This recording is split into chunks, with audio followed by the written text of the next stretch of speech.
మనం చదువుకున్నటువంటి ఈ 46వ కీర్తనలో ఇది కౌరవ కుమారులు రచించిన కీర్తన. అయితే ఈ కీర్తన రాయుటకు గల బ్యాక్గ్రౌండ్ ఏంటి, చరిత్ర ఏమిటి అనేది ఎక్కడ కూడా మనకు కనబడదు. అయితే ఈ 46వ కీర్తనను ఆ చిన్న భాగంలో చిన్న అక్షరాలతో రాయబడింది. అలామోతు అను రాగం మీద పాడదగినది అని రాయబడింది. అలామోతు రాగము అంటే చూడండి, 2వ దినవృత్తాంతములు 20వ అధ్యాయం 19వ వచనం చదువుతారా? మైకి పెట్టుకోండి. 2వ దినవృత్తాంతములు 20వ అధ్యాయం 19వ వచనం. వారు ఎలా పాడాలి అలామోతు రాగం మీద అంటే, కహాతీయుల సంతతి వారును నిలువబడి గొప్ప శబ్దముతో ఇశ్రాయేలీయుల దేవుడైన యెహోవాను స్తుతించిరి. అలామోతు రాగముతో పాడుట అంటే గొప్ప శబ్దముతో యెహోవాను స్తుతించుట అని అర్థం. కౌరవ కుమారులు ఈ 46వ కీర్తనను గొప్ప శబ్దముతో ఈ కీర్తన పాడుతూ యెహోవాను స్తుతిస్తూ ఉన్నట్లుగా అర్థమవుతుంది. సరే, ఈ కీర్తన గురించి ఆలోచించినప్పుడు ఈ 11 వచనాలు ఉన్నటువంటి 46వ కీర్తనను మనము 4 భాగాలుగా విభజించుకోవచ్చు. అందులో మొదటి భాగం ఏంటంటే 46వ కీర్తనలో మొదటి 3 వచనాలు God present among his people అనగా దేవుడు తన ప్రజల మధ్య ఉన్నాడు అని మనకు చూపిస్తూ ఉంది.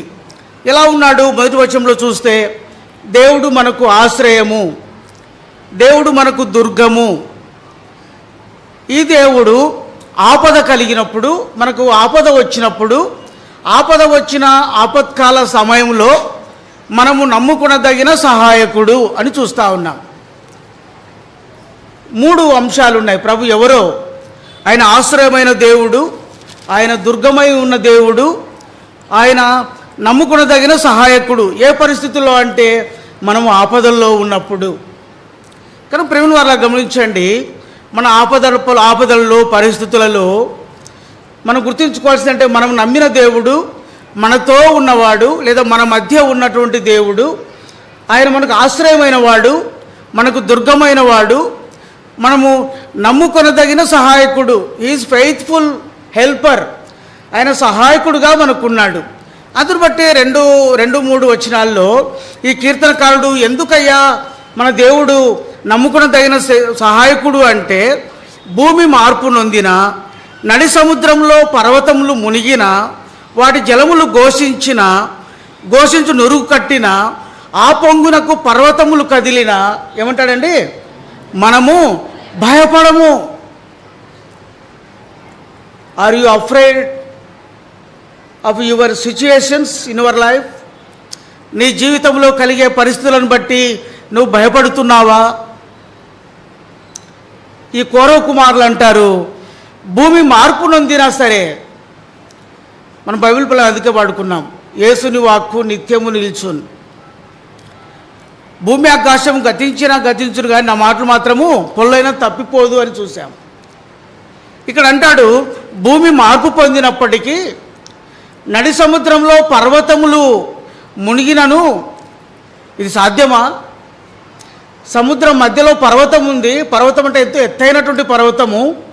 ఆ పర్వతం మునిగినప్పటికీ అంటాడు, అంటే సముద్రము పొంగి పొరలి, అంటే సముద్రము పొంగి పొరలి సముద్రం మధ్యలో ఉన్న పర్వతం మునిగిందంటే చుట్టుపక్కల ఉన్నటువంటి పట్టణములు, గ్రామాలు, ప్రాంతాలు భక్షమంగా ఉంటాయండి. సమస్తం మునిగిపోయి కొట్టుకుని పోయేట్టుగా ఉంటాయి. అటువంటి పరిస్థితి వచ్చినా, అనగా సముద్రము పొంగుట ద్వారా పర్వతములు సహితం మునిగిపోయిన మన ఆత్మీయ జీవితంలో, భౌతిక జీవితంలో మన సమస్యలు, ఆపదలు, పరిస్థితి ద్వారా మనము ఇటువంటి పర్వతంలో మునిగిపోయి సముద్రంలో కొట్టుకుపోయేటువంటి పరిస్థితులు మన జీవితంలో వచ్చినప్పటికీ, జలములు ఘోషించిన, అనగా మన సమస్యలు మన ఆంతరంగంలో మనల్ని ఘోషిస్తూ మనం భయపెడుతూ ఉన్నప్పటికీ, అవి నురుగు కట్టిన, ఆ పొంగుకు పర్వతములే కదిలిపోయినా సరే నేను ఎట్లా ఉంటానండి? నేను భయపడను. Why? Because our Lord is my shelter.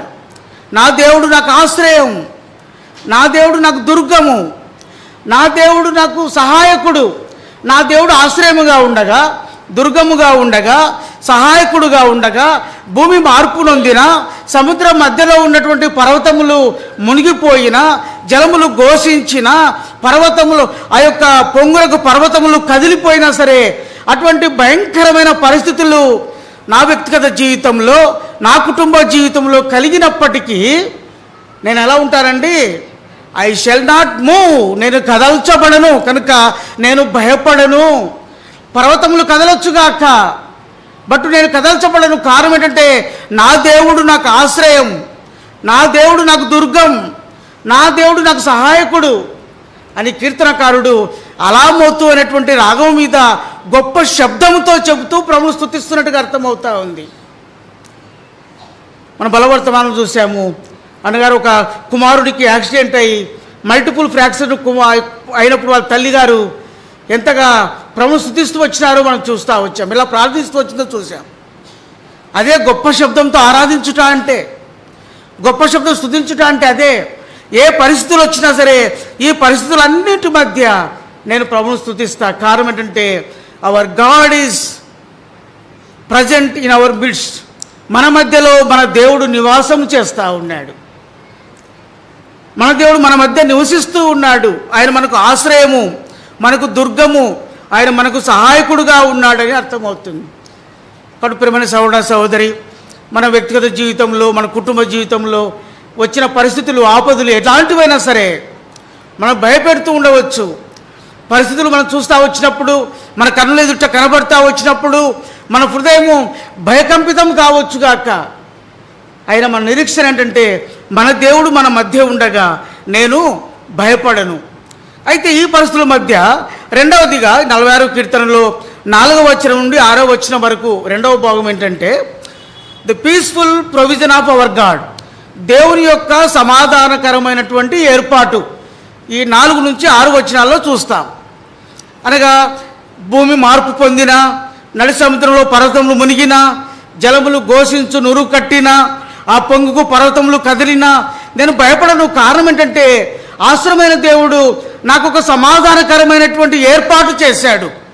ఆ సమాధానకరమైన ఏర్పాటు గురించి 4వ వచనంలో అంటాడు, ఒక నది కలదు అంటాడు. ఈ నది ఏం చేస్తుందబ్బా? ఈ నది యొక్క కాలువలేమో దేవుని పట్టణాన్ని, సర్వోన్నతుని మందిరపు పరిశుద్ధ స్థలంను సంతోషపరుచుతూ ఉందంట. ఈ నది ద్వారా దేవుని యొక్క మందిరం, దేవుని యొక్క పరిశుద్ధ పట్టణం అనగా దేవుని యొక్క సంఘం సంతోషపడుతూ ఉంది. అది సమాధానకరమైనటువంటి దేవుని ఏర్పాటు. ఈ నది ఏం చేస్తుంది? రండి, యెహెజ్కేలు గ్రంథము 47వ అధ్యాయం. యెహెజ్కేలు గ్రంథము 47వ అధ్యాయం కలిసి చదువుదామా? 12వ వచనం. యెహెజ్కేలు గ్రంథము 47వ అధ్యాయం కలిసి చదువుదాము.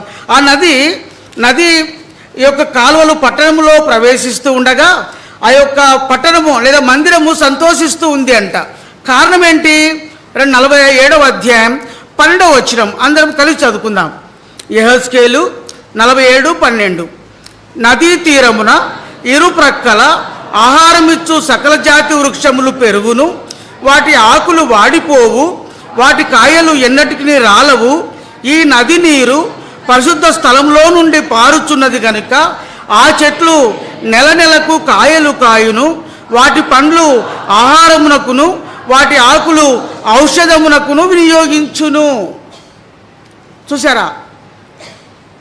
భూమి మార్పు నొందినప్పటికీ, సముద్రములు ఘోషిస్తూ ఉన్నప్పటికీ, పర్వతములు మునుగుతున్నప్పటికీ, అటువంటి పరిస్థితుల మధ్య సంఘము అనేటువంటి తన ప్రజలకు దేవుడిచ్చినటువంటి సమాధానకరమైన ఒక ఏర్పాటు ఏంటంటే సంఘము ద్వారా ప్రవహించేటువంటి ఒక నదిని దేవుడు ఇచ్చాడంట.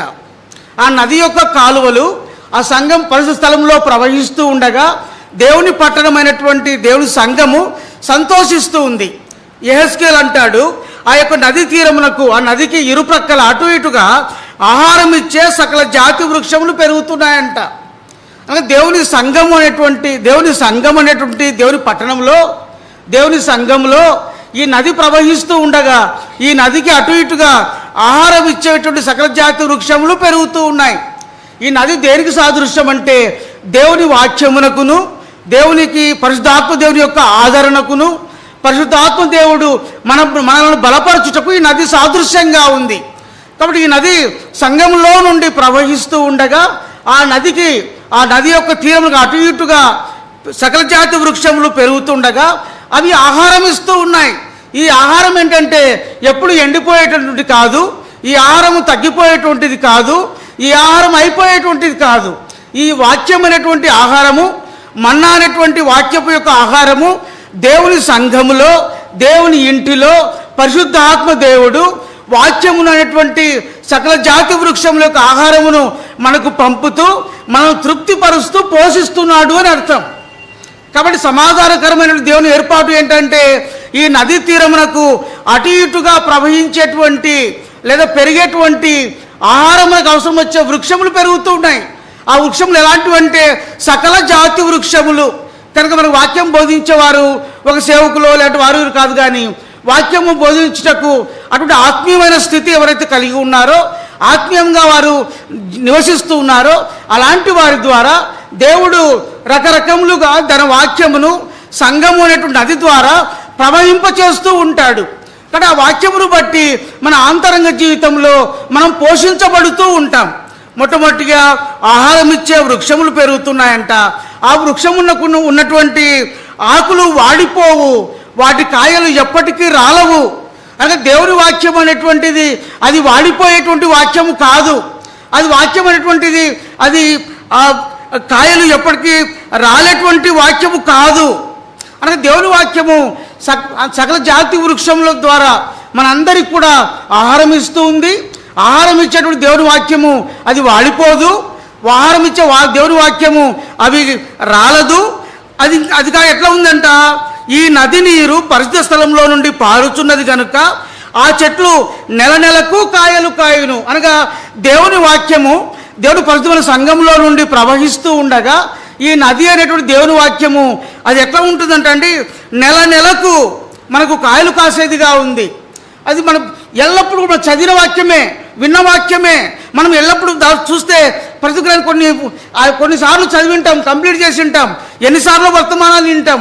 అదే వాక్యమును దేవుడు ఏం చేస్తున్నాడంట, ఒక విభిన్నమైన రీతిలో, ఒక కొత్త పద్ధతిలో, ఒక ఉపమాన రీతిగా అదే వాక్యం ద్వారా దేవుడు మనతో మాట్లాడుతూ ఉంటాడు.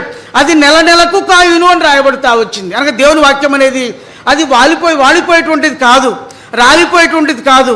దినదినము నెలకు సరికొత్త విధానములో దేవుని వాక్యము మనకు అందజేయబడుతూ ఉండగా అంటాడు, వాటి పండ్లు ఆహారమునకును వాటి ఆకులు ఔషధమునకును వినియోగించును. ఆ యొక్క వృక్షము యొక్క పండ్లు ఆహారమునకు పనికి వస్తున్నాయి, ఆ యొక్క ఆకులు ఔషధములకు పనికి వస్తున్నాయి. ఈ నదీ తీరంన పెరిగేటువంటి ఈ యొక్క వృక్షము మనకు ఎంతగా ఆదరిస్తుంది, మన ఎంతగా పోషిస్తుంది, మన ఎంతగా బలపరుస్తుంది అని కనుక అది సమాధానకరమైనటువంటి దేవుని యొక్క ఏర్పాటుగా చూస్తాం. చూడండి, యెషయా గ్రంథము 48వ అధ్యాయం. ఈ వృక్షం ద్వారా లేదంటే ఈ నది ద్వారా మనకు కలిగేటువంటి మేలేంటి, వాక్యం మాత్రమే కాదు కానీ 48వ అధ్యాయం యెషయా గ్రంథం చదవండి, 18వ వచనం. ఒకరు చదువుతారా? ఉండమ్మా, మైక్రో చదివితే బాగుంటుందమ్మా, అందరికి వినపడుతుంది. చదవండి. నీవు ఆజ్ఞలను ఆలకింపవలెనని నేనెంతో కోరుచున్నాను. ఆలకించిన ఎడల నీ క్షేమము నది వలెను, నీ నీతి సముద్ర తరంగముల వలెను ఉండును. కనుక ఈ నది ఎట్లాంటిదంట, మనము దేవుని ఆజ్ఞలు అనగా దేవుని వాక్యము నెలకు కాస్తూ ఉంది. దేవుని వాక్యము నెలకు ఒక కొత్త విధానంలో మన ముందుకు వస్తూ ఉండగా ఆ వాక్యమును మనము ఆలకించిన ఎడల ఆ నది ఎట్లా ఉంటుందంట, మనకు క్షేమముగా ఉంటుందంట. అది చూడండి, రాయబడింది, ఆ నీ క్షేమము నది వలె ప్రవహిస్తుంది. అనక మనం దేవుని వాక్యమును ఆలకించిన ఎడల, దేవుని మాటను ఆలకించిన ఎడల మనము క్షేమం పొందేవారం. 66వ అధ్యాయంలో కూడా యెషయా గ్రంథంలో 66వ అధ్యాయం చదవండి, 12వ వచనం. 66:12 ఇంకేమొస్తుందంట, 66:12 చదవమ్మా. యెహోవా ఇలాగు సెలవిచ్చుచున్నాడు, ఆలకించుడి, నది వలె సమాధానమును ఆమె యొద్దకు పారజేయును.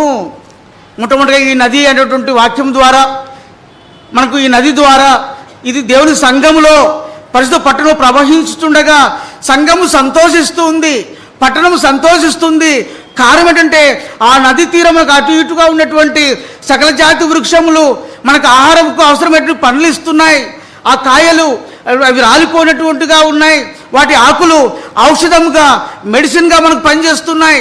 ఈ నది యొక్క వాటి ఆహారం మనం భుజించడం ద్వారా, నది యొక్క ఆహారమును మనం కలిగి ఉండటం ద్వారా, అనగా వాక్యమునకు మనము ఆలకించిన ఎడల, వాక్యమునకు విధేయత చూపిన ఎడల మన యొక్క క్షేమము నది వలె ప్రవహిస్తుంది, మన యొక్క సమాధానము నది వలె ప్రవహించేదిగా ఉంది.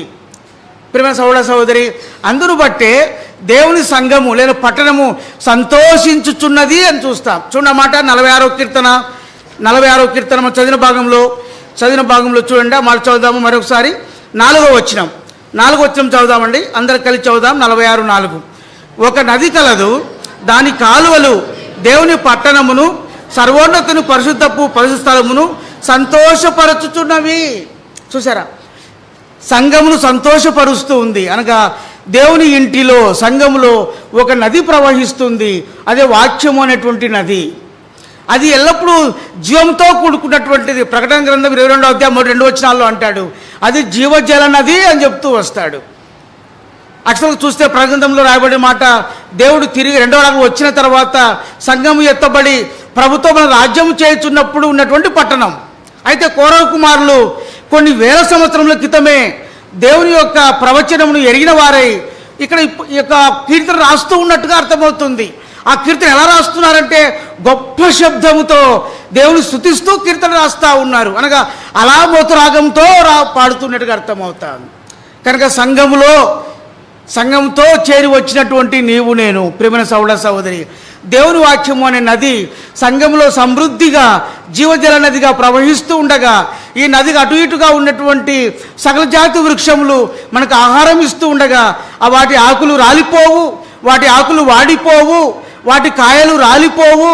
ఆ యొక్క వృక్షముల యొక్క పండ్లు మనకు ఆహారములకు పనికొస్తున్నాయి.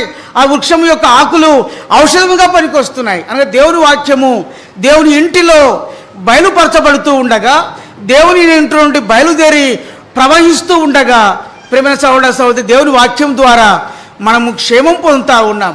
మన యొక్క వాక్యం అనే నది మన ఆత్మీయ జీవితంలో క్షేమం వలె ప్రవహిస్తుంది. మన ఆత్మీయ జీవితంలో సమాధానకరంగా ప్రవహిస్తుంది. ఇంకా అంటే 48వ అధ్యాయం యెషయా గ్రంథంలో అది నీతిని అనుసరించి నడిచేదిగా ఉంది అంట. అనగా ఆ యొక్క నది అనే వాక్యము మనకు క్షేమం ఇస్తుంది, సమాధానం ఇస్తుంది, నీతిని దయచేసిగా ఉన్నట్టుగా అర్థమవుతూ ఉంది. కాబట్టి ప్రియమైన సహోదరా, సంఘము సంతోషిస్తూ ఉంది. దేవుని ఇంటిలో దేవుడు మాట్లాడుతూ ఉండగా, దేవుడు వాక్యం అనేటువంటి జీవజల నది ప్రవహిస్తూ ఉండగా, ఆర్ యూ హ్యాపీ? నువ్వు సంతోషిస్తున్నావా? నువ్వు సంతోషిస్తున్నావు అంటే అర్థం ఏంటంటే, ఆ నదికి తీరములకు ఇరువైపులా ఉన్నటువంటి సకల జాతి వృక్షం యొక్క ఆహారమును నువ్వు భుజిస్తూ ఉన్నావు, ఆ పండ్లు భుజిస్తూ ఉన్నావు. ఆ యొక్క కాయలు లేదా ఆ కాయలు నీకు ఆకులు ఔషధంగా మార్చబడుతున్నాయి.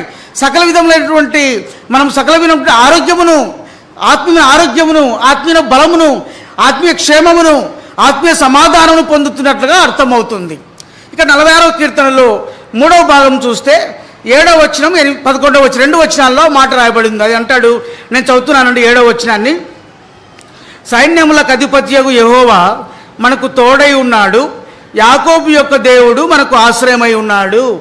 11వ వచనంలో సేమ్ భాగం అదే వచనాన్ని రాస్తా ఉన్నాడు. ఇక్కడ రాయబడిన మాట ఏంటంటే, యెహోవా మనకు తోడై ఉన్నాడు. ఎవరికి తోడుగా ఉంటాడు? అందరికీ కాదు. సంఘంలో ఆదివారం 800 మంది 600 మంది వస్తూ ఉంటారు. అయితే అందరికీ తోడుగా ఉన్నాడని చెప్పలేం. ఎవరి జీవితంలో అయితే ఈ నది క్షేమం వలె ప్రవహిస్తుందో, ఎవరి జీవితంలో అయితే ఈ నది సమాధానకరంగా ప్రవహిస్తుందో, ఎవరి జీవితంలో ఈ నది నీతిని కలగచేసేదిగా ఉందో, వారికి దేవుడు తోడై ఉంటారు. వారికి ఎవరి జీవితంలో క్షేమం ఉంటుంది, ఎవరి జీవితంలో సమాధానం ఉంటుంది అంటే, ఆయన మాటను ఆలకించిన ఎడలా అంటాడు. అంటే దేవుని వాక్యును, దేవుని మాటను మనం ఆలకించి దాన్ని ఒప్పుకొని మన ఆంతరంగంలో కలిగి ఉండి ఆ విధంగా జీవిస్తూ వచ్చినప్పుడు మన యొక్క జీవితంలో క్షేమము నది వలె ప్రవహిస్తుంది, సమాధానము నది వలె ప్రవహిస్తుంది. అప్పుడు దేవుడు ఇక్కడ 7వ వచనంలో అంటాడు, యెహోవా మనకు తోడై ఉన్నాడు అంటాడు. దేవుడు మనకు తోడై ఉన్నాడు అనే దానికి రుజువేంటి? అయ్యా దేవుడు నా జీవితంలో నాకు తోడై ఉన్నాడయ్యా అని చెప్పిన రుజువు ఏంటంటే చదవండి 2 సమూయేలు గ్రంథం 5వ అధ్యాయం 10వ వచనం. నలుగురు జీవితాలు క్లుప్తంగా వచనం చదివించి వదిలిపెడతాను. 2 సమూయేలు 5వ అధ్యాయం 10వ వచనం. దావీదు అంతకంతకు వర్ధిల్లెను, సైన్యములకు అధిపతియగు యెహోవా అతనికి తోడుగా ఉండెను. మొట్టమొదటిగా దావీదు జీవితంలో చూస్తా ఉన్నాం. సైన్యములకు అధిపతియగు యెహోవా దావీదునకు తోడుగా ఉండగా దావీదు ఎట్లా ఉన్నాడంటండి? అంతకంతకు వర్ధిల్లెను. చూసారా? మామూలు చూస్తే దావీదు జీవితంలో చూస్తే చాలా అనేక క్లిష్ట పరిస్థితుల ద్వారా ఆయన ప్రయాణిస్తూ వచ్చినట్టు చూస్తాం. 15 సంవత్సరాల వయసులో సమూయేలు ద్వారా దేవుడు రాజుగా అభిషేకం చేశాడు. అభిషేకం చేసిన తర్వాత సౌలుకు భయపడి, మామకు భయపడి, తన అన్నలకు భయపడి, తన తండ్రికి భయపడి, భార్యకు భయపడి రాజ్యం విడిచిపెట్టి దాదాపు 15 సంవత్సరములు అరణ్యంలో పరిగెడుతూ ఉన్నాడు, లోయల్లో దాక్కుంటా ఉన్నాడు, గుహల్లో దాక్కుని సంచరిస్తూ ఉన్నాడు. ఆ యొక్క కాళ్ళకు చెప్పులు కూడా లేకుండా ఒలివ కొండలు ఎక్కుతూ ఉన్నాడు. ఇటువంటి పరిస్థితులు ఉన్నటువంటి దావీదు దాదాపుగా 15 సంవత్సరములు తన జీవితంలో ఎవరూ పొందినటువంటి శ్రమలు, ఎవరూ పొందినటువంటి కష్టము, ఎవరికీ రానటువంటి ఆపదలు దావీదుకు వచ్చినట్టుగా చూస్తాం. సౌలు అనేక మారులు దావీదును చంపడానికి తన ఈటను విసిరినప్పుడు రెప్పపాటులో దావీదు తప్పించుకొని పారిపోయినట్టుగా చూస్తాం. ఇటువంటి మరణకరమైనటువంటి అపాయంలో, మరణకరమైనటువంటి ఆపదల్లో ఉన్నటువంటి దావీదును ఇక్కడ సమూయేలు గ్రంథంలో రాస్తాడు. దావీదు అంతకంతకు వర్ధిల్లెను. అంటే దేవుని ఏర్పాట్లో ఉన్నప్పుడు మనకు శ్రమలు ఉంటాయి. 119వ కీర్తనలో దావీదు రాస్తాడు, నేను చూడండి ఆ మాట చదువుదామా? 119వ కీర్తన, 119వ కీర్తన ఓ మాట చదువుదామండి. 119వ కీర్తన 67వ వచనం చదువుతున్నాను. శ్రమ కలగక మునుపు నేను త్రోవ విడిచి తిని ఇప్పుడు నీ వాక్యమును అనుసరించి నడుచుకొనుచున్నాను అని చెబుతూ 71వ వచనానికి వస్తే అంటాడు, నేను నీ కట్టడలను నేర్చుకున్నట్లు శ్రమ ఎందుండుట నాకు మేలాయను. ఒకప్పుడు శ్రమ కలుగుతూ వచ్చింది, శ్రమ కలిగినప్పుడు త్రోవ విడిచి నడిచానంటా ఉన్నాడు. తర్వాత వాక్యం అనుసరించి నడుచుకున్నాడు, వాక్యమును ఆలకించాడు. ఇప్పుడు అంటాడు, ఎప్పుడైతే వాక్యం అనుసరించి నడుచుకుంటున్నాడో అప్పుడు క్షేమము నదివలే, సమాధానము నదివలే తన జీవితంలో పొర్లు ప్రవహిస్తూ ఉండగా ఆ దావీదు అంటాడు, ఇప్పుడు శ్రమ ఎందు ఉండుట నాకు మేలాయను అని చెప్తున్నట్టుగా చూస్తాం. అనగా శ్రమ పొందుట ఆయనకు మేలవుతూ వచ్చింది అని చూస్తూ ఉన్నాం. కనుక గమనించండి, దావీదు 15 సంవత్సరములు అనేక శ్రమలు పొందిన తర్వాత చివరికి ఆ యొక్క హెబ్రోనులో యూదుల పైన రాజుగా చేయబడ్డాడు. రెండవసారి రాజుగా అభిషేకం చేయబడి యూదా జనాంగములకు మాత్రమే హెబ్రోనులో దాదాపు 7 సంవత్సరములు రాజుగా పరిపాలన చేస్తూ వచ్చినాడు. అయితే యెరూషలేములో ఉన్నటువంటి ఇశ్రాయేలీయులు దావీదును దాదాపు 7 సంవత్సరములు అంగీకరించలేదు. అయితే మొదటి సమూయేలు గ్రంథం 16వ అధ్యాయంలో సమూయేలు ద్వారా దేవుడు దావీదును రాజుగా అభిషేకించిన ఉద్దేశం ఏంటంటే ఇశ్రాయేలీయుల 12 గోత్రములకు రాజుగా ఉండాలని అభిషేకించాడు. అయితే ఇశ్రాయేలీయులు దాదాపు 7 సంవత్సరములు దావీదును అంగీకరించాల. 7 సంవత్సరముల తర్వాత 2వ సమూయేలు గ్రంథంలో చూస్తాము 2వ అధ్యాయంలో ఇశ్రాయేలు ప్రజలు, ఇశ్రాయేలుకు పెద్దలు హెబ్రోనుకు దావీదు వద్దకు వచ్చి, దావీదు రాజా మా మీద కూడా నీవే రాజుగా ఉండుమని వేడుకున్నప్పుడు హెబ్రోనులో ఉన్న దావీదు యెరూషలేములకు వచ్చి సమూయేలు ద్వారా 3వసారి రాజుగా అభిషేకించబడగా యూదా గోత్రికులను ఇశ్రాయేలు గోత్రికులకు మొత్తం 12 గోత్రికులకు కూడా రాజుగా చేయబడ్డాడు. అతని కీర్తి వ్యాపిస్తూ వచ్చింది. అందును బట్టే 2వ సమూయేలు 5వ అధ్యాయం 10 అంటాడు, దేవుడు తోడై ఉండగా దావీదు అంతకంతకు వర్ధిల్లెను. ప్రియమైన సోదర సహోదరి, మన ఆత్మీయ జీవితంలో దేవుడు తోడుగా ఉన్నాడంటే అర్థం ఏంటంటే శ్రమలు ఉండవని కాదు, శ్రమలు లేవని కాదు, ఆపదలు ఉండవని కాదు, కష్టాలు ఉండవని కాదు. వీటన్నిటి మధ్య దావీదు వలె శ్రమలను ఎదుర్కొనుచు, ఆపదల నుండి తప్పించబడుతూ, పోరాటం చేయొచ్చు, 15 సంవత్సరాలు పారిపోతూ అనేక రకాలుగా కష్టమును అనుభవించి శ్రమలను అనుభవించడం ద్వారా దావీదుకు దేవుడు తోడై ఉన్నట్టుగా అర్థమవుతా ఉంది. నా అంశం ఏంటంటే మన జీవితంలో కలిగే ప్రతి శ్రమలలో, ప్రతి ఆపదలలో, ప్రతి అనారోగ్య పరిస్థితుల్లో దేవుడు మనకు తోడై ఉన్నప్పుడు వీటన్నిటి గుండా దేవుడు నడిపిస్తూ ఉండగా చివరికి ఏం చేస్తాడంట, మనల్ని వర్ధిల్లేనట్టుగా చేస్తాడంట. దేవుడు మనం వర్ధిల్లా చేయాలంటే మనకున్న శ్రమలన్నిటిలో కూడా మనం వెళ్ళాల్సిందే. మేము చిన్నగా ఉన్నప్పుడు కర్నూలులో చదివేవాళ్ళం, బీకాం హాస్టల్లో ఉండేవాళ్ళం. మేము ఏం చేసేవాళ్ళం అంటే హాలిడే వస్తే ఆ అంద్రి నదికి వెళ్ళేవాళ్ళం. అంద్రి నదికి వెళ్ళి బట్టలు ఉత్తుకొని నదిలో స్నానం చేసి ఈతలు కొట్టి ఎప్పుడో ఇంటికి హాస్టల్కి వచ్చేవాళ్ళం. అప్పుడు మేము చూసినటువంటి అనుభవం ఏంటంటే ఆ అంద్రి నదిలో ఆ రాళ్ళు గొలుకురాలు దొల్లుకుంటూ పోతుంటాయి. అనగా ఈ నీటి తాకిడికి, నీటి ఒత్తిడికి అవి ఎక్కడి నుంచో వచ్చి దొరుకుంటూ పోతూ ఉంటాయి. మేము ఏం చేసేవాళ్ళం అంటే నున్నగా ఉన్నటువంటి రాళ్ళు ఏరుకుని చెప్పి హాస్టల్ తెచ్చుకొని ఆ రాళ్ళతో ఆడుకునేవాళ్ళం. ఎట్లొచ్చినవే రాళ్ళు ఎంత నున్నగా ఎట్లా తయారైనాయి అంటే అవి ఎక్కడి నుండో ఆ నీళ్ళ యొక్క తాకిడికి దొర్లుకుంటూ వస్తుండగా అవి ఎట్లా తయారైనాయి అంటే గజిబిజిగా ఉన్నటువంటి రాళ్ళు నీటి తాకిడికి దొర్లుకుంటూ రాగా చివరికి నున్నగా తయారవుతూ వచ్చినట్టుగా అర్థమవుతా వచ్చింది. మన ఆత్మీయ జీవితంలో దేవుడు మనకు వర్ధిల్ల చేయాలి అంటే, దేవుడు మనకు తోడుగా ఉన్నాడంటే దాని అర్థం ఏంటంటే మనకు కలిగినటువంటి శ్రమలన్నిటి ద్వారా, మన జీవితంలో వచ్చే ఆపదలన్నిటి ద్వారా మనం ఎట్లా కావాలంటే నున్నటి గులకరాళ్ళ వలె మన జీవితం కూడా దేవునికి మధురమైన జీవితంగా మార్చబడాల. అప్పుడు అంటారు, క్షేమము నది వలె నీ జీవితంలో ప్రవహిస్తుంది, సమాధానము నది వలె నీ జీవితం ప్రవహిస్తుంది అంటాడు. ఇక్కడ దావీదు గురించి రాయబడింది, దేవుడు తోడై ఉండగా అంతకంతకు వర్ధిల్లెను. రెండవదిగా ఆదికాండము 39వ అధ్యాయం 23వ వచనం చదవండి. ఆదికాండము 39వ అధ్యాయం 23వ వచనం. యెహోవా అతనికి తోడై ఉండెను గనుక ఆ చెరసాల అధిపతి అతని చేతికి అప్పగింపబడిన దేని గుర్చియు విచారణ చేయక ఉండెను. అతడు చేయునది యావత్తు యెహోవా సఫలమగునట్లు చేసెను. మొదటి భాగంలో రాయబడింది యెహోవా అతనికి తోడుగా ఉండెను గనుక అని రాయబడింది. దేవుడు తోడుగా ఉన్నాడు కాబట్టి చివరిలో ఏమంటాడంటే అతడు చేయునది యావత్తు ఏం చేశాడంటే యెహోవా దేవుడు సఫలము చేశాడు. ఎవరండి ఆ వ్యక్తి? యవనస్తుడైనటువంటి యోసేపు జీవితంలో మనం ఎరుగుదాము. మనం అనుకుంటాము యోసేపు జీవితం చూస్తే పగవారికి శత్రువు కూడా ఇటువంటి పరిస్థితి రాకూడదు అనుకుంటాం.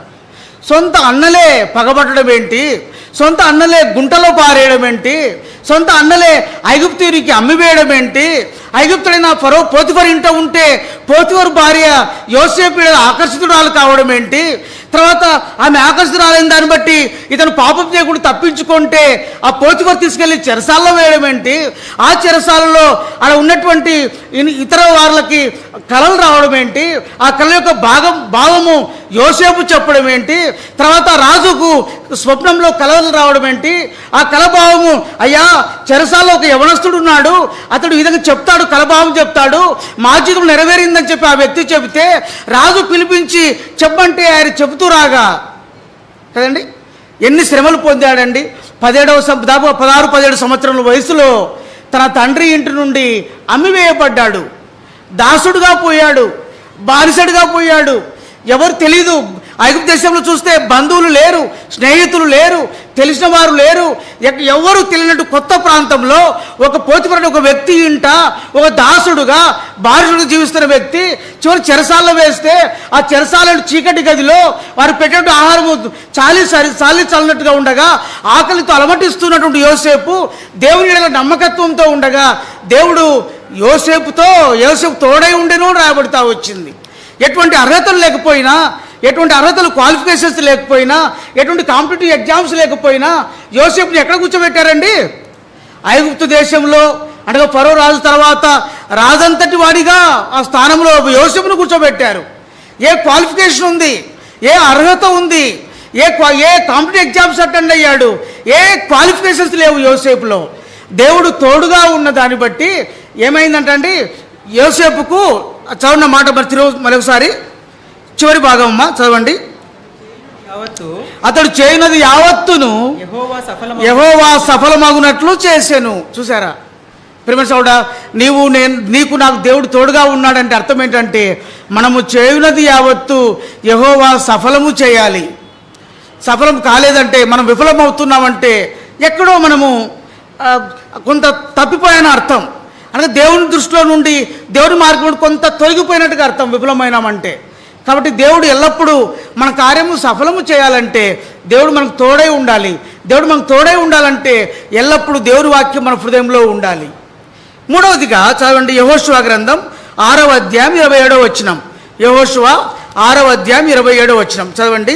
యెహోవా యెహోషువకు తోడయుండెను గనుక యెహోవా యెహోషువకు తోడై ఉండెను గనుక అతని కీర్తి దేశమందంతటా వ్యాపించెను. చూసారా, యెహోషువకు దేవుడు యెహోవా దేవుడు యెహోషు తోడై ఉన్నాడంట. కనుక అతని కీర్తి ఏమైందంటండి, దేశమంతటా వ్యాపించిందంట. యెహోషువ మోషే తర్వాత సరైన నాయకుడు, మోషే తర్వాత ఇశ్రాయేలు ప్రజలు నడిపించిన నాయకుడు, మోషే తర్వాత యెహోవా చేత బోధించబడిన నాయకుడు, మోషే తర్వాత దేవుని యొక్క ఆజ్ఞలు పొంది దేవుని ద్వారా ఉపదేశించబడి యెహోవా తన యొక్క ప్రజలను, ఇశ్రాయేలు ప్రజలను సరైన మార్గంలో నడిపిస్తున్న నాయకుడు, యోర్దాను నదిని పాయలు చేసిన వాడు, ఎరికో గోడలను కూల్చివేసిన వాడు, ఆ కనాను దేశంలో ఉన్న కనానీయులైనటువంటి దాదాపు 7 మంది శత్రురాజులను జయించి కనానును స్వాస్థ్యంగా పంచిపెట్టిన వాడు యెహోషువ. ఆయన కీర్తి వ్యాపిస్తూ వచ్చిందంట. కారణం ఏంటంటే యెహోవా యెహోషువకు తోడై ఉండెను. చివరిగా చూస్తే చదవండి 2వ రాజుల గ్రంథం 18వ అధ్యాయం 7వ వచనం. 2వ రాజులు 18వ అధ్యాయం 7వ వచనం. కావున యెహోవా అతనికి తోడుగా ఉండెను, తాను వెళ్ళిన చోటనెల్లా అతడు జయము పొందెను. చూసారా, ఇక్కడ హిజ్కియా రాజు గురించి చూస్తాం. హిజ్కియా రాజు అంట రాయబడింది, యెహోవా హిజ్కియా రాజునకు తోడుగా ఉన్నాడంట. హిజ్కియా రాజునకు యెహోవా దేవుడు తోడుగా ఉండగా హిజ్కియా వెళ్ళిన చోట్లనెల్లా ఏమి కలిగిందండి, జయము కలుగుతూ వచ్చింది. యెహోవా నిస్సి అయిన దేవుడు హిజ్కియా ఏ ప్రాంతంలో వెళ్ళాడో, ఎక్కడికి వెళ్ళాడో అక్కడ హిజ్కియాకు జయమిస్తూ వచ్చినట్టుగా చూస్తాం. 46వ కీర్తనలు కోరవ కుమారులు రాస్తారు. వారు అనేది ఏంటంటే 7వ వచనంలో యెహోవా మనకు తోడై ఉన్నాడు, యాకోబు యొక్క దేవుడు మనకు ఆశ్రయమై ఉన్నాడు. ఎవరికి యెహోవా దేవుడు తోడుగా ఉంటాడో, ఎవరికి యాకోబు దేవుడు ఆశ్రయముగా ఉంటారో వారు వర్ధిల్లేవారుగా ఉంటారు. వారు తాము చేసే కార్యములలో సఫలత పొందేవారుగా ఉంటారు. వారు తాము చేసే కార్యములలో వారి కీర్తి వ్యాపించేదిగా ఉంది. వారు చేసేటువంటి పనులలో జయము పొందేవారుగా ఉంటారు. ప్రియమైన సహోదర సహోదరి, విశ్వాసులముగా రక్షించబడిన వారముగా యెహోషామాలో చేరి వచ్చే వారముగా దేవుడు మనకు తోడై ఉన్నాడా, దేవుడు మనకు ఆశ్రయమై ఉన్నాడా, ఒక చెప్పడం కాదు, ఆరాధించడం కాదు, యెహోవా నాకు తోడై ఉన్నాడు, యెహోవా నా ఆశ్రయం చెప్పడం కాదు. నీ ఆత్మీయ జీవితంలో, నీ ఆంతరంగ జీవితంలో అటువంటి సాక్ష్యం ఉందా? అంటే యెహోవా తోడై ఉంటే ఇదిగో నేను వర్ధిల్లుతూ ఉన్నాను, ఇదిగో నా కార్యములు యెహోవా సఫలం చేస్తున్నాడు, ఇదిగో నా గురించిన కీర్తి వ్యాపిస్తూ ఉంది, ఇదిగో నేను ఎక్కడ వెళ్ళినప్పటికీ కూడా దేవుడు నాకు జయమిస్తున్నాడు, తద్వారా నేను యెహోవా మాటను ఆలకిస్తూ ఉండగా, వాక్యములకు లోబడుతూ ఉండగా దేవుని యొక్క క్షేమము నది వలె నా జీవితంలో, నా కుటుంబంలో ప్రవహిస్తూ ఉంది. నేను దేవుని మాటను ఆలకిస్తూ ఉండగా సమాధానము నా వ్యక్తిగత జీవితంలో, నా కుటుంబ జీవితంలో నది వలె ప్రవహిస్తూ ఉంది. మనం చెప్పగలమా? 46వ కీర్తనలో 4వ అంశం ఏంటంటే 8వ వచనం నుండి 10వ వచనం వరకు అదే దావీదు కోరవ కుమారుడు చెప్పే మాట ఏంటి చూడండి. 8వ వచనం అందరూ కలిసి చదువుదాం. 8వ వచనం అందరూ కలిసి చదువుదామండి. యెహోవా చేసిన కార్యములు వచ్చి చూడుడి, ఆయనే భూమి మీద నాశనములు కలగజేయవాడు. మొదటి భాగం చూద్దామండి. యెహోవా చేసిన కార్యములు వచ్చి చూడుడి అనగా, అయ్యా నేను యెహోవా మాట ఆలకిస్తూ ఉన్నాను, దేవుని వాక్యములకు లోబడుతూ ఉన్నాను, దేవుని మాటకు లోబడుతూ ఉండగా యెహోవా యొక్క క్షేమము నది వలె నా జీవితంలో ప్రవహిస్తూ ఉంది. దేవుని మాటకు లోబడుతూ ఉండగా దేవుని యొక్క సమాధానము నా జీవితంలో ప్రవహిస్తూ ఉండగా దేవుడు నాకు తోడై ఉన్నాడు. దేవుడు నాకు తోడై ఉండగా, దేవుడు నాకు ఆశ్రయమై ఉండగా నేను నా జీవితంలో నేను వర్ధిల్లుతూ ఉన్నాను, సఫలత పొందుతూ ఉన్నాను, నా కీర్తి వ్యాపిస్తూ ఉంది. కనుక నేను ఎక్కడ వెళ్ళినప్పుడు కూడా నేను జయము పొందుతూ ఉన్నాను. కాబట్టి నేనేం చేస్తానంటే యెహోవా చేసిన కార్యములు వచ్చి చూడి అని చెప్పి సకల జనుల మధ్య, అన్న జనుల మధ్య, సంఘంలో విశ్వాసుల మధ్య నా ప్రభుని గురించి, నాకు తోడై ఉన్న దేవుని గురించి నేను సాక్ష్యం ఇస్తాను. నా ఎడల దేవుడు చేసిన కార్యములను అయలారా అమలారా వచ్చి చూడండి, నా దేవుడు ఎంత గొప్పవాడో, నా దేవుడు ఎంత మహోన్నతుడో, నా దేవుడు చేసే కార్యములు ఎంత దొడ్డవో చూడండి అని చెప్పి కోరహు కుమారులు వారు సాక్ష్యం ఇస్తున్నట్టుగా ఉంది. కానీ దేవుడు తోడై ఉండగా, నాలుగంతలుగా మనం వృద్ధి పొందుతూ ఉండగా మనం మౌనంగా ఉండకూడదు సుమా. అన్ని జనులకేమి, సమస్తమైన జనులకేమి మనం సాక్ష్యం ఇచ్చే వారంగా ఉండాలా. యెహోవా చేయు కార్యములు వచ్చి చూడండి, వచ్చి చూడండి. ఎప్పుడైతే మనం సాక్ష్యం ఇస్తూ ఉంటామో, మన దేవుడు చేసే కార్యములను సంఘములో, అన్ని జనుల మధ్య, నువ్వు పనిచేసే స్థలములో, నువ్వు ఎక్కడ ఉన్నా, నువ్వు ఏమి చేస్తూ ఉన్నా, నీ యొక్క దేవుడు నీ పక్షం ఏ కార్యములు చేశాడో ఆ కార్యముల గురించి నీవు వివరిస్తూ ఉండగా, సాక్ష్యం చెబుతూ ఉండగా, దేవుడు నీ పక్షముగా, నీ బ్యాక్గ్రౌండ్లో నీకు తెలియకుండానే దేవుడు కొన్ని కార్యాలు చేస్తాడంట. ఆ కార్యాలు ఏంటి చూడండి 9వ వచనంలో, బూదిగంతముల వరకు యుద్ధములు మాన్పువాడు ఆయనే. అనగా ఎప్పుడైతే మన దేవుని పక్షము సాక్ష్యం ఇస్తూ ఉంటామో, మన ఆత్మీయ జీవితంలో నువ్వు ఎక్కడ ఉన్నా, బూదిగంతములకు నువ్వు ఎక్కడికి సంచరిస్తూ ఉన్నా, నీకు వచ్చేటువంటి యుద్ధములు, నీకు వచ్చే పోరాటంలో, నీకు వచ్చే శ్రమల్లో, నీకు వచ్చే ఆపదలన్నీ ఆయన ఏం చేస్తాడంటండి, మాన్పువాడు ఆయనే. When we are witness to our God, దేవునికి ఎప్పుడైతే మనం సాక్షార్థంగా జీవిస్తూ వస్తామో ఆయన ఏం చేస్తాడంటండి, సమస్తమును మాన్పే, మన జీవితంలో వచ్చే సమస్త యుద్ధములు, పోరాటములు, శ్రమలు, ఆపదలు అన్నిటిని ఆయన ఏం చేస్తాడంటండి, మాన్పివేసే దేవుడు. అది మనకు తెలీదు. నువ్వు సాక్ష్యం ఇస్తుంటే దేవుడు ఏ కార్యం చేశాడు నీకు తెలీదు. నీ వెనుక ఎంతమంది గోతులు తవ్వుతున్నారో నీతో పోరాడడానికి, నీతో యుద్ధం చేయడానికి, నిన్ను పడగొట్టడానికి, నిన్ను కృంగిపోజేయడానికి, నీ కొరకై నిన్ను కృంగిపోయి కృషించిపోయినట్టుగా, నిరాశలోనికి పోయినట్టుగా నీలో, నీ కుటుంబంలో, నీ పిల్లల మధ్య శత్రువు చేసే కార్యాలు మనకు తెలియదు. కానీ ఆ శత్రువు కార్యములు చేస్తూ ఉండగా మన దేవుడు మనకు తెలియకుండానే, ఆ యొక్క అదృశ్య వలయంలో ఉన్న దేవుడు మనం సాక్ష్యం ఇస్తుండగా ఆయన చేసే కార్యములు అంటే, మన శత్రువు మన వెనుకలో ఉండి మనకు తెలియకుండా మన యొక్క అదృశ్య వలయంలో చేసినటువంటి పోరాటముల్లో, యుద్ధముల్లో మన పక్షంగా మన దేవుడు యుద్ధము చేస్తూ వస్తాడంట. నీ దేవుడు నీ పక్షంగా యుద్ధము చేయును అని చూస్తాం. ఇక రాబడిందంటే ఆయన యుద్ధములు మాన్పువాడు. రెండవది అంటాడు, విల్లు విరుచువాడును, బల్లెమును తెగ నరుకువాడు ఆయనే. అనగా సౌలు దావీదు మీదకి ఎట్లయితే బల్లెం తీసుకొని బల్లెపోటు విడిచినప్పుడు దావీదు రెప్పపాటులో క్షణమాత్రము ఆ యొక్క బల్లెపోటు తప్పించుకొని మరణం తప్పించబడుతూ వచ్చినాడు. నీ శత్రువు నీ ఎడల నిన్ను చంపేదాని కొరకు, అనగా ఆత్మీయంగా నిన్ను పడిపోని చేసేదాని కొరకు, నీ కుటుంబాన్ని నాశనం చేసేదాని కొరకు, నీ సాక్ష్యం చెడిపోయేదాని కొరకు, చెడగొట్టేదాని కొరకు, నిన్ను, నీ కుటుంబాన్ని ఎట్లయినా సరే నేను బ్యాడ్ నేమ్ తీసుకురావాలని, చెడ్డ పేరు తీసుకురావాలని శత్రువు చేసేటువంటి పన్నాగములన్నిటిలో, శత్రువు చేసే యుద్ధంలో, శత్రువు చేసే విల్లులో, శత్రువు వేసేటువంటి బల్లెముల్లో నీ దేవుడు ఏం చేస్తాడంటే అండి, యుద్ధములు మానుపుతాడు. తర్వాత విల్లుడు విరిచేవాడు.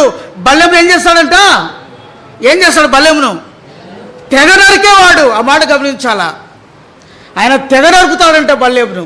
నీ శత్రువు నీ పైన వేసే బల్లెములు ఎంత పదునైనవైనా, ఎంత పెద్దవైనా, ఎంత బలమైనా సరే అటువంటి బల్లెము నీకు తెలకపోవచ్చు.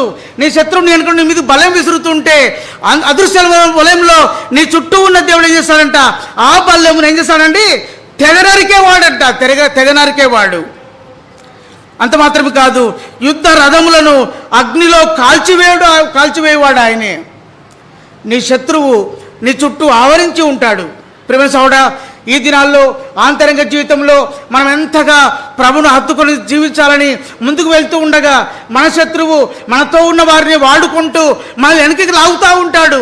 అయ్యో నిరాశ, అయ్యో నిస్పృహ, అయ్యో నాకెందుకు పరిచర్య, అయ్యో నాకెందుకు సంఘం, నాకెందుకు వాక్యం, నాకెందుకు బోధ, నాకెందుకు సువార్త, నాకెందుకు ప్రార్థన అని చెప్పి నువ్వు నిరాశపడినట్లుగా శత్రువు నిన్ను ఎన్నికలు లాగుతూ ఉంటాడు.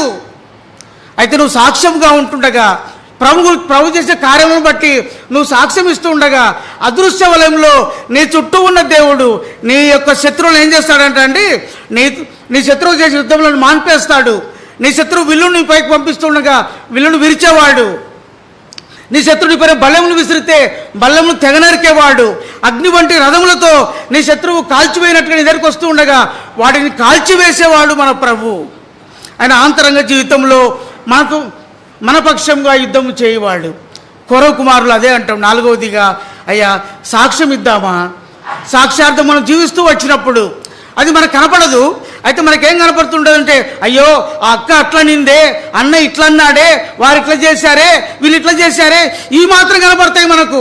ఇవి కనపడినప్పుడు ఇంటికి వెళ్తే రాత్రి పండుకుంటే నిద్ర పట్టదు, తిందామంటే తినబుద్ధి కాదు. అయ్యో ఇట్లా అన్నారు, అయ్యో అట్లా చేశారు, ఎందుకు నా జీవితము, ఎందుకు ఆత్మీయ జీవితం అని మనం కృషించిపోతూ ఉంటాం.